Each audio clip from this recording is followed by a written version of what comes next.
నమస్తే అందరికీ welcome back to my channel. ఈ వీడియోలో వినాయకుని నిమజ్జనం ఎలా చేస్తారో, దట్టు మా సరూనగర్ మినీ ట్యాంక్ ఎలా చేస్తారో, మేము సరూనగర్కి మా మేకలను తీసుకొని ఎలా ప్రయాణం చేశామో మీకోసం ఈ వీడియోలో చూపిస్తున్నాను. మా ఇంటి పక్కన ఉన్న బుడ్డోడు, వాని పేరు శ్రీయాన్స్, క్యూట్గా ఉంటాడు, లడ్డుకు లడ్డు ఉంటాడు. మా పిట్టలేమో హ్యాండ్ బ్యాగ్ వేసుకొని వయ్యారంగా జడలు వేసుకొని వెళ్తున్నారు. వెళ్ళినాక అక్కడ స్టార్టింగే మేము గేటు దాటినామో లేదా అక్కడ పానీపూరి బండిగా అనిపిస్తే అక్కడనే కూర్చున్నారు. పానీపూరి కట్లెట్ కావాలని చెప్పేసి అతను మా కోసం వేడి వేడిగా కట్లెట్ చేసి ఇచ్చారు. బట్ వేడిగా తినలేకపోయాను. బట్ మా ఖుషి ఊదుకుంటూ అయితే తిన్నారు. దాని తర్వాత వీళ్ళు పానీపూరి కావాలని ఒకటే లొల్లి చేశారనమాట. సో ఆబ్వియస్లీ కట్లెట్ తినాక ఖచ్చితంగా ఒక 10 రూపీస్ పానీపూరి అయినా తినాలి కదా. మా ఖుషిగాడ అయితే పానీపూరి బండోడిని వదులుతూనే లేదు. వీళ్ళని ముందుకు పంపించి నేను వాళ్ళకి ఒక సర్ప్రైజ్ ఇచ్చాను అనమాట. అది క్రౌన్ చాలా బాగుంది. 50 రూపీస్కి ఒకటి, నేను 50 రూపీస్కి 2 అడిగితే అస్సలు ఇవ్వలేదు. 50 రూపీస్కి ఒకటి ఇచ్చారు. సో కానీ సరూనగర్ చెరువు దగ్గర మాత్రం క్రౌడ్ ఉంది. ఇదిగో మా లిటిల్ గణేషుడు పైకి గాల్లో తేలుకుంటూ వాళ్ళ అమ్మ ఒడిలో చేరాడనమాట. మా గణేషుడు చూసారా, జనాలు ఎంతమంది ఉన్నారో. అమ్మ ఈ జనాలను చూసి నాకే భయం వేసింది. మా పిల్లల్ని లాక్కుంటా పీక్కుంటే వెళ్ళేసరికి తల ప్రాణం వచ్చింది.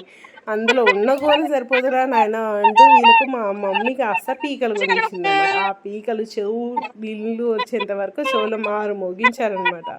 సో అలానే నెట్టుకుంటే వెళ్ళిపోయాం. అందరు గణేషులు చూసుకుంటా మేము మధ్యలో ఫొటోస్ దిగామన్నమాట. ఫొటోస్ దిగు మా పిల్లల్ని లాక్కుంటూ చూసుకుంటూ వెళ్ళి గణేషుని చూసేసరికి తల ప్రాణం తొక్కకొచ్చింది. బట్ మా ఖుషి ఏదో పర్ఫామ్ చేద్దామని అనుకుంది. బట్ ఆ లొల్లిలో వాయిస్ రికార్డింగ్ ఏం కాలేదు. సేమ్ అదే పర్ఫార్మెన్స్ మా హ్యాపీ ఇద్దామని అనుకుంది. కానీ ఆ క్రౌడ్లో అసలు ఏం వినిపించలేదు. ఈ బుడ్డోడు ఏదో ట్రై చేస్తుండు, బట్ మన వల్ల కావట్లేదు. మా పాపం ఖుషి అలసిపోయింది. మా మమ్మీ సంకలే ఎక్కి కూర్చుంది. ఇదిగోండి చూసారా క్రౌడ్ ఎంత ఉందో. అమ్మో ఈ క్రౌడ్లో మేము ఎలా ఇంటికి వచ్చామో మాకే అర్థం కావట్లేదు.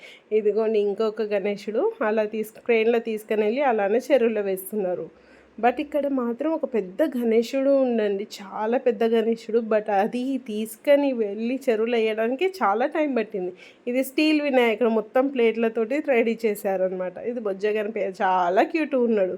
ఇందాక నేను చెప్పాను కదా వీడియోలో పెద్ద గణేషుడు ఉండు అని చెప్పేసి, అదిగో కనిపిస్తుంది చూడండి, చాలా పెద్ద గణేషుడు. ఆ గణేషుడిని స్టార్ట్ చేయడానికి 1 అవర్ పట్టింది. అక్కడ జనాలు క్రౌడ్ అయ్యేసరికి మా చిన్న పాప దడుచుకొని ఏడుపు తప్పిపోయింది అని అనుకొని ఏడుస్తూనే ఉండే. ఇదిగోని పోలీసులు అందరూ హార్స్ రైడింగ్లో పోలీసులు అంటే చైన్ స్నాచింగ్ ఏమైనా జరుగుతాయా అని చెక్ చేస్తున్నాను.